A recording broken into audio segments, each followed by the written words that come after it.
सुशांत सिंह राजपूत की आत्महत्या के बाद से पूरे देश में बॉलीवुड में होने वाली खेमेबाजी को लेकर चर्चा है। समूचा देश उनके इस कदम के पीछे का कारण बॉलीवुड में होने वाली भाई भतीजावाद और खेमेबाजी को ही मान रहा है। भले ही उनकी आत्महत्या के पीछे कारण अभी तक साफ नहीं है, तो चलिए हम यह जानने की कोशिश करते हैं कि बॉलीवुड में नेपोटिज्म और खेमेबाजी का कितना बड़ा जाल पसरा हुआ है और क्या सुशांत इसी में फंसकर शिकार हुए हैं। इंडस्ट्री के एक बड़े ट्रेड पंडित की माने तो यशराज, साजिद नादियाडवाला और धर्मा ने हाल के वर्षों में टैलेंट मैनेजमेंट का प्रचलन शुरू किया। वे जिन टैलेंट को लॉन्च करते हैं उनके साथ 3 फिल्मों का करार होता है। उसके तहत कलाकार किसी और बैनर के साथ काम नहीं कर सकता था। इसका मकसद पोटेंशियल स्टार को अपने तक सीमित रखना है।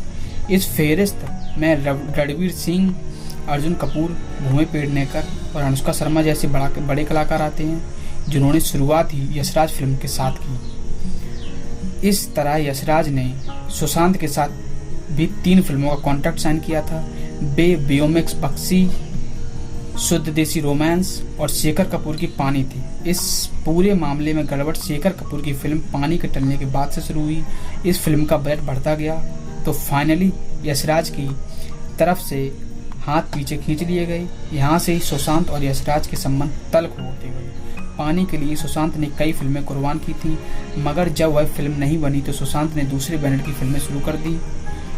इसी दौरान भंसाली ने उनसे कॉन्ट्रैक्ट रामलीला के लिए कॉन्ट्रैक्ट किया गया, मगर यशराज ने अपनी पावर का इस्तेमाल करके सुशांत से ये फिल्म छीन ली। इसके बाद करण जौहर ने सुशांत को फिल्म ड्राइव के लिए साइन किया, मगर 2 साल तक थिएटर में रिलीज नहीं होने दिया गया। फाइनली उसे डिजिटल को बेचा और फिल्म फ्लॉप हो गई। यहाँ से सुशांत ने करण का विरोध करना शुरू किया। यह खबर फैलाई कि सुशांत इसी शर्त पर काम करेंगे जब उनकी फिल्म थिएटर पर रिलीज होगी। इसके बाद से इंडस्ट्री ने सुशांत का बायकॉट करना शुरू कर दिया, उन्हें पार्टियों में बुलाना बंद कर दिया। इसी दौर से में साजिद नादियाडवाला की छिछोरे रिलीज हुई, जो हिट साबित हुई, लेकिन इसके बावजूद भी साजिद ने सुशांत के साथ आगे और फिल्मों का करार नहीं किया। लिहाजा यशराज, करण जौहर और फिर साजिद नादियाडवाला की गुड बुक से बाहर होना सुशांत का डिप्रेशन का गहरा कर गया। इन सबके बीच कंगना रनौत और प्रीतिश नंदी जैसे कलाकारों ने अपने अपने बयानों के जरिए पुष्टि की कि इंडस्ट्री में खेमेबाजी है। कंगना ने खुलकर करण जौहर पर संगीन आरोप भी लगाए। कंगना ने कहा, आप बेस्ट एक्टर्स में सुशांत का नाम क्यों नहीं लेते? आप सिर्फ सिद्धार्थ मल्होत्रा, वरुण धवन और टाइगर श्रॉफ का इनाम क्यों लेती हैं? आलिया भट्ट सरेआम वर्ल्ड टेलीविजन पर पूछती है कि कौन सुशांत?